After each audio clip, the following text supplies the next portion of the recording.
Hello everyone. আজি হাজবেণ্ডৰ lunch বক্সত আছে কাচকল কোফতা।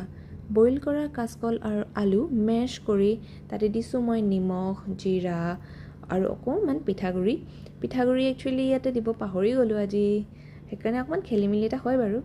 এনিৱেইজ এইকেইটা পকৰি শ্বেপত দি পেলাই ফ্ৰাই কৰি লৈছোঁ। তাৰপিছত গ্ৰেভিটোৰ কাৰণে বেলেগ এটা কেৰাহীত তেলত দিছোঁ জিৰা, পিঁয়াজ, জলকীয়া, অকণমান আদা আৰু কেইটামান এলমণ্ড। সেইখিনি পিঁয়াজখিনি যেতিয়ালৈকে ছফ্ট নহয় তেতিয়ালৈকে আমি ফ্ৰাই কৰি আছোঁ। তাৰপিছত সেইখিনি ঠাণ্ডা হোৱাৰ পিছত মিক্সিত গ্ৰাইণ্ড কৰি পেলাই ছেইম কেৰাহীতে সেই পেষ্টটো দি দিছোঁ। তাতে দিছোঁ মই নিমখ, হালধি, গৰম মছলা আৰু জিৰা পাউডাৰ।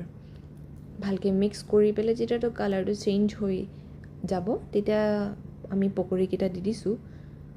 তাৰপিছত অকণমান ল' ফ্লেমত সিজিব দিব। বাকী এয়া মোৰ আজিৰ কোফতা ৰেডি। দেখিছেনে অকণমান ভাঙি গৈছিল, সেইকাৰণে পিঠাগুড়িটো ইয়াত মষ্ট ইম্পৰ্টেণ্ট হয় বাৰু।